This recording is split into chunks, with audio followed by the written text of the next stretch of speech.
വരുമ്പോ പറഞ്ഞതാണ് ചേട്ടൻ ഞാൻ കുറച്ച് സംസാരിക്കും ചേട്ടൻ സംസാരിച്ചോ പിന്നെ നമ്മുടെ ഒരു കംഫർട്ട് സോണിൽ എത്തിക്കഴിഞ്ഞാൽ കുഴപ്പമില്ല. പക്ഷെ ഇപ്പൊ എനിക്ക് പിന്നെയും പ്രശ്നമില്ല. പക്ഷെ പണ്ടൊക്കെ ഡോക്ടറുടെ അടുത്ത് വന്ന സമയത്ത്, ഇന്റർവ്യൂവിന് വന്ന സമയത്ത് ഞാൻ ദൈവം അതും അതിനു വേണ്ടി വന്നതല്ലല്ലോ, ഞാൻ വെറുതെ ഒന്ന് കാണാൻ വേണ്ടി വന്നതാ. അന്നത്തെ കുട്ടി വന്നില്ല, അപ്പൊ എന്നെ പിടിച്ചിരുത്തി. എനിക്കാണെങ്കിൽ അറിയില്ല അങ്ങനെ ഒരാളെ, എനിക്ക് തന്നെ സംസാരിക്കാൻ അറിയില്ല. ആ സമയത്ത് ഞാൻ വേറൊരാൾ ഇന്റർവ്യൂ ചെയ്യണം പറയുമ്പോൾ ഞാൻ ആകെ കിളി പോയിട്ടാണ്. അതെ, അപ്പൊ അതുകൊണ്ട് ഞാൻ ഇങ്ങനെ മിണ്ടാതെ ഇങ്ങനെ നോക്കിയിരുന്നതൊക്കെ. പക്ഷെ ഇപ്പൊ എനിക്ക് ആ പേടിയില്ല. ഇപ്പൊ ഞാൻ മീഡിയ കാണുമ്പോൾ സംസാരിക്കുന്നുണ്ട്. അപ്പൊ ഞാൻ എൻ്റെ ചില കാര്യങ്ങളൊക്കെ ഏറ്റവും വേസ്റ്റ് ആയിട്ടുള്ള ഒരാളാണ് ഞാൻ എനിക്ക് തോന്നിയിട്ടുണ്ട്. കാരണം എനിക്ക് സോഷ്യലി എല്ലാവരുമായിട്ട് പരിചയമില്ലാത്ത ആൾക്കാരായിട്ട് സംസാരിക്കാൻ ഭയങ്കര ഓക്വേർഡ് ആയിരിക്കും. പിന്നെ അതുപോലെ സ്റ്റേജ് ഫിയറൻസ്, പിന്നെ എൻ്റെ കമ്മ്യൂണിക്കേഷൻ സ്കിൽ എന്ന് പറഞ്ഞാൽ ഭയങ്കര അടിപൊളിയായിട്ടുള്ള ആളല്ല. എൻ്റെ ഹിന്ദിയൊക്കെ കേട്ടിട്ടുണ്ടെങ്കിൽ എൻ്റെ സ്റ്റാഫിന് മാത്രം മനസ്സിലാവുള്ളൂ എൻ്റെ ഭാഷ. ശരിക്കും ഹിന്ദി അറിയുന്ന ആൾക്കാരാണ് എന്നെ തല്ലിക്കൊല്ലും. അപ്പോൾ ഇത് ഒന്നും അറിയാത്ത ഒരാളായിരുന്നു ഞാൻ പണ്ട്. ഒന്നിനെ കുറിച്ച് അറിയില്ല. എൻ്റെ ഒരു കംഫർട്ട് സോൺ ഉണ്ട്. എൻ്റെ വീട്ടുകാർ, എൻ്റെ ഫ്രണ്ട്സ് ഭയങ്കര ഹാപ്പി. ഇതിൻ്റെ ഈ ഒരു വട്ടം വരച്ച എൻ്റെ പുറത്തേക്ക് എനിക്ക് പോകേണ്ടി വന്നിട്ടില്ല. അതുകൊണ്ട് തന്നെ എനിക്ക് പുറത്തുനിന്ന് ആരെങ്കിലും വന്നാൽ ഞാൻ ദൈവം മിണ്ടണോ അല്ല എന്താ ചെയ്യണ്ട അങ്ങനെ ഭയങ്കര ഓക്വേർഡ് ആയിരുന്നു. നമുക്ക് ലൈഫിൽ എന്തും ചെയ്യാൻ പറ്റും എന്നുള്ളതിൻ്റെ ഏറ്റവും വലിയ എക്സാമ്പിൾ ഞാൻ തന്നെ ആയിരിക്കും എനിക്ക് തോന്നുന്നു. കാരണം ഒരു റെസ്പോൺസിബിലിറ്റീസും ഏറ്റെടുക്കാൻ പറ്റാത്തൊരു വ്യക്തിയായിരുന്നു ഞാൻ. ഞാനാണ് ഇപ്പോൾ ഒരു ബിസിനസ് ചെയ്യണത്. അതുപോലെ ഒരു മീഡിയയുടെ മുമ്പിലോ അറ്റ്ലീസ്റ്റ് ക്ലാസ്സിലൊക്കെ സെമിനാർ അവതരിപ്പിക്കുമ്പോൾ പോലും നീ പോ എന്നൊക്കെ പറഞ്ഞിട്ട് അപ്പുറത്തിരിക്കുന്ന കൂട്ടിനെ വിളിച്ച് ഞാൻ പിന്നെ പോന്നൊക്കെ പറഞ്ഞിട്ട് ഞാനാണ് ഇപ്പൊ ഈ അടുത്ത മീഡിയയുടെ അടുത്ത് സംസാരിക്കുന്നിട്ട് എന്റെ ക്ലാസ്മേറ്റ്സ് പുടി നീ ഇങ്ങനെയൊക്കെ സംസാരിക്കോ. കാരണം കൈയൊക്കെ വിറച്ചിരിക്കുന്ന ഒരാളായിരുന്നു ഞാൻ ക്ലാസ്സിൽ പഠിക്കുമ്പോൾ. ആരും എന്നെ അങ്ങനെ കണ്ടിട്ടില്ല, ദേഷ്യപ്പെട്ട് പോലും എന്നെ കണ്ടിട്ടില്ല ആരും. അപ്പൊ ഞാൻ കുറച്ച് റൂഡായിട്ട് സംസാരിക്കുമ്പോൾ ക്യാമറ എല്ലാം ഉണ്ട് കേട്ടോ, ഇതെല്ലാം റെക്കോർഡ് ചെയ്യുന്നുണ്ട്. ആള് സംസാരിച്ചു തുടങ്ങിയല്ലേ ഇപ്പൊ നിർത്തത്തില്ല എന്ന് വെച്ചാൽ അങ്ങ് സംസാരിച്ചോണ്ടേ. അങ്ങനെയല്ല, ഞാൻ ഇപ്പൊ നോക്കണ്ടേ നിങ്ങൾ കാര്യം പറയുന്നതൊക്കെ സംസാരിച്ചോണ്ടേ ഇരിക്കുക. മറ്റേ എയർപോർട്ടിൽ വെച്ചിട്ട് ഞാൻ കുറച്ച് റൂഡാണോ ഒന്നും അറിയില്ല, പക്ഷെ ഞാൻ അത്ര പോലും ഞാൻ സംസാരിക്കാറുണ്ടായിരുന്നില്ല. പക്ഷെ എനിക്ക് മനസ്സിലായി ഒരു ലൈഫിൽ ഒരു സ്റ്റേജ് എത്തുമ്പോൾ നമ്മൾ സംസാരിച്ച് പോവും.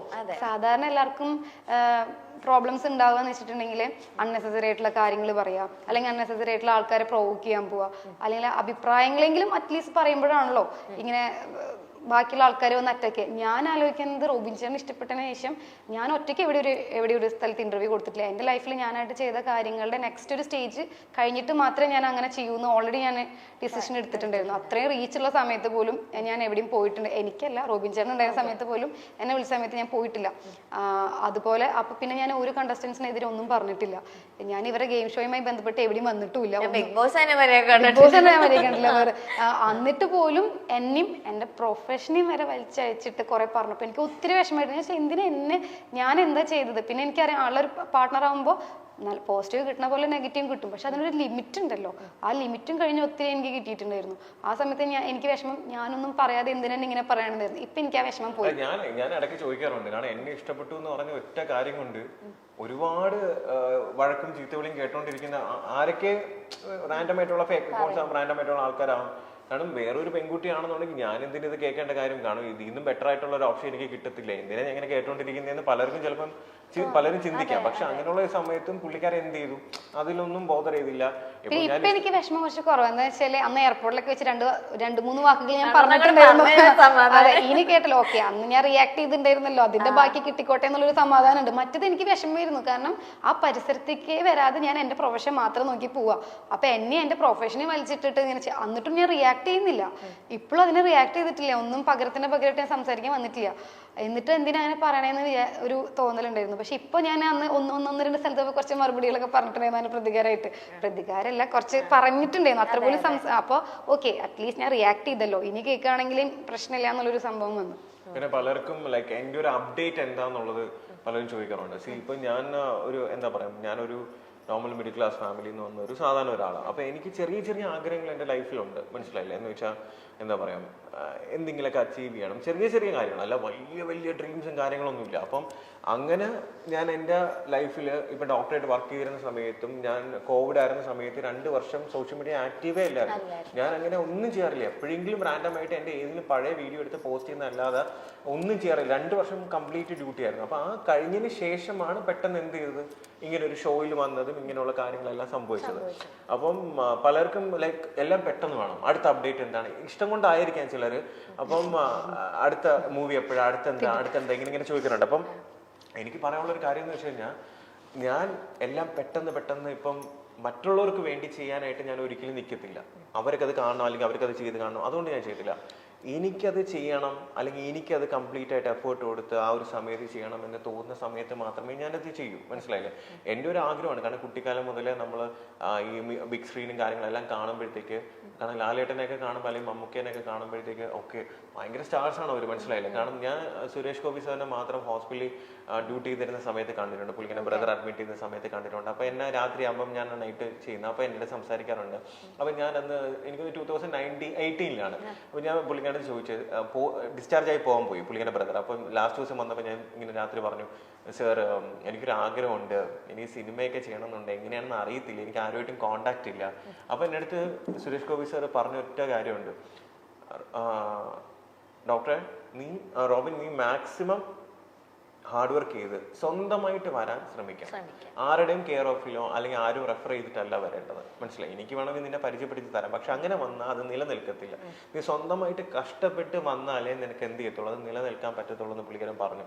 അപ്പം അതിനുശേഷം സത്യം പറഞ്ഞാൽ ലൈക്ക് ഞാൻ റീസെന്റ് പുള്ളിക്കാരനെ ഒന്ന് കണ്ടായിരുന്നു, റാൻഡമായിട്ട് കണ്ടതാ. അപ്പം ഞാനിങ്ങനെ പുള്ളിക്കാരൻ്റെ അടുത്ത് പറഞ്ഞു, സാർ എന്നെ അറിയാമോ എന്ന് ചോദിച്ചപ്പോൾ വലിയ ഇതില്ല. അപ്പം ഞാൻ പറഞ്ഞു, സാർ ഇങ്ങനെ ഹോസ്പിറ്റലിൽ അന്ന് കണ്ടിട്ടുണ്ടായിരുന്നു, ഞാൻ ഇങ്ങനെ ഷോയിലൊക്കെ പോയിട്ട് ഓക്കെ എന്ന് പറഞ്ഞിട്ട് എന്ത് ചെയ്തു, ജസ്റ്റ് ഇങ്ങനെ സംസാരിച്ചായിരുന്നു. അപ്പം ഞാൻ ഇങ്ങനെ പറയും, സാർ എൻ്റെ അടുത്ത് അന്നൊരു വാക്ക് പറഞ്ഞിട്ടുണ്ടെന്ന്, സ്വന്തമായിട്ട് കഷ്ടപ്പെട്ട് അധ്വാനിച്ച് നമ്മൾ വന്നാൽ മാത്രമേ അത് നിലനിൽക്കത്തുള്ളൂ എന്നുള്ളത്. സോ എനിക്ക് ആ ഒരു ഇത് ഞാൻ സ്വന്തമായിട്ട് എഫേർട്ട് ഇട്ട് സ്വന്തമായിട്ട് കഷ്ടപ്പെട്ട് സ്വന്തമായിട്ട് ഹാർഡ് വർക്കും സ്മാർട്ട് വർക്കും ചെയ്തിട്ടാണ് ചെറുതായിട്ട് എന്തെങ്കിലുമൊക്കെ അച്ചീവ് ചെയ്ത് വരുന്നത്. അപ്പം അത് ഇനിയും, കാരണം എനിക്ക് ആ റൂട്ട് അറിയാം. കാരണം ഒരു പ്രാവശ്യം നമ്മൾ ഒരു കാര്യം ചെയ്ത് കഴിഞ്ഞാൽ നമുക്ക് ആ റൂട്ട് അറിയാം എങ്ങനെ അതിലേക്ക് വരണം എന്നുള്ളത്. സോ ഒബ്വിയസ്ലി എൻ്റെ സിനിമ എന്ന് പറഞ്ഞ ഒരു മോഹവും എന്ത് ചെയ്യും. കാരണം ലാലേട്ടനൊക്കെ ബിഗ് സ്ക്രീനിൽ കാണുമ്പോൾ ഞാൻ ഒരിക്കൽ പോലും മനസ്സിൽ ചിന്തിച്ചിട്ട് പോലും ഇല്ല എന്നെ ഇങ്ങനെ എൻ്റെ അടുത്ത് റോബിനെന്ന് നിന്ന് പേര് അയ്യോ. ഞാൻ ഇടയ്ക്കിടയ്ക്ക് സാർ എന്നെ ചീത്ത വിളിക്കുന്ന വീഡിയോ അല്ലെങ്കിൽ വഴക്ക് പറയുന്ന വീഡിയോ ഒക്കെ എന്ത് ചെയ്യും, ഇടയ്ക്കിടയ്ക്ക് ലാലേട്ടനാണ് എന്നെ വഴക്ക് പറയുന്നത്. ഓ അത് കേൾക്കുമ്പോൾ ലാലേട്ടനെ വഴക്ക് പറയുന്നത്, എന്തൊരു സന്തോഷം.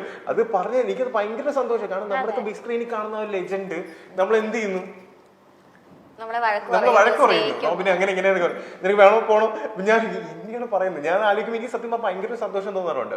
അപ്പൊ എൻ്റെ ഒരു ആഗ്രഹമാണ് സിനിമ എന്നുള്ളത്. അത് ഞാൻ പയ്യെ, കാരണം എൻ്റെ ഫീൽഡ് അല്ലായിരുന്നു സിനിമ അല്ലെങ്കിൽ ഈ ഒരു ഇൻഡസ്ട്രി എന്ന് പറയുന്നത്. അപ്പൊ ഇതിലേക്ക് വരുമ്പോൾ ഒരുപാട് കാര്യങ്ങൾ എടുത്തുചാടി ചെയ്യാൻ പറ്റുന്നത്. ഞാൻ ഇപ്പോഴും പറയുന്നു, ഭയങ്കര അതിഗംഭീരമായിട്ടുള്ള വലിയ സംഭവം ഒന്നും ആയിരിക്കത്തില്ല ഞാൻ ചെയ്യുന്നത്. ചെറിയൊരു സംഭവം, ചെറിയ എൻ്റെതായിട്ടുള്ള ലിമിറ്റേഷൻസിൽ ഞാനത് ചെയ്യും. അത് എന്നെ ഇഷ്ടമുള്ളവർ കാണുക, സപ്പോർട്ട് ചെയ്യുക, അനുഗ്രഹിക്കുക. ഇങ്ങനെ കാരണം ഞാൻ പറയില്ലേ, എനിക്ക് എല്ലാവരും എന്താണ് റോബിൻ അച്ചീവ് ചെയ്തത്, എന്താണ് റോബിൻ്റെ അച്ചീവ്മെന്റ് എന്നാണ്. എൻ്റെ അച്ചീവ്മെന്റ് എന്ന് പറയുന്നത്, ഞാൻ ഇന്നേ വരെ എൻ്റെ ജീവിതത്തിൽ കാണാത്ത ഒരുപാട് പേര് എന്നെ സ്നേഹിക്കുക, സിൻസിയറായിട്ട് സ്നേഹിക്കുക, അവരെനിക്ക് വേണ്ടി പ്രാർത്ഥിക്കുക. മനസ്സിലായില്ലേ? അവരുടെ ബ്ലെസ്സിങ്സ്, അനുഗ്രഹം, അത് തന്നെയാണ് എൻ്റെ ഏറ്റവും വലിയ അച്ചീവ്മെന്റ് എന്ന്. അത് അന്നും ഇന്നും ഇനി എന്നാണെങ്കിലും ഞാൻ ആഗ്രഹിക്കുന്നത്. കാരണം അതെന്ന് പറയുന്നത് നമുക്ക് എത്ര കാശ് കൊടുത്താലോ എത്ര ഇത് ചെയ്താലോ, അല്ല ഞാൻ പറഞ്ഞ മറ്റുള്ളതെല്ലാം മെറ്റീരിയലിസ്റ്റിക് ആണ്. മെറ്റീരിയലിസ്റ്റിക് ആണ് അതെന്ന് പറയുന്നത്. ഓക്കെ, അത് സ്നേഹത്തിൽ പലരും തരുന്ന. പക്ഷെ ഒരാൾ മനസ്സറിഞ്ഞ് നമുക്ക് വേണ്ടി പ്രാർത്ഥിക്കുക, മോനെ നീ ഓക്കെ ആണോ, നീ ഫുഡ് കഴിച്ചോ, നീ നന്നായിരിക്കണം എന്ന് ചിലപ്പോൾ ആ ഒരു വ്യക്തിനെ ഞാൻ ചിലപ്പോൾ കാണുന്നില്ല. അങ്ങനെ പ്രാർത്ഥിക്കുന്ന, എനിക്ക് വേണ്ടി എന്നെ സിൻസിയറായിട്ട് സ്നേഹിക്കുന്ന ഒരുപാട് പേര് ചിലപ്പോൾ ഈ വീഡിയോ കാണുന്നുണ്ടായിരിക്കും. എനിക്ക് നിങ്ങളിലേക്ക് ചിലപ്പോൾ നിങ്ങളെ കാണുന്ന പോലും എനിക്ക് അറിയത്തില്ല. പക്ഷെ എൻ്റെ സ്നേഹം നിങ്ങളിൽ എപ്പോഴും ഉണ്ടായിരിക്കും. അത് മാത്രമേ എനിക്ക് മതി. അത്ര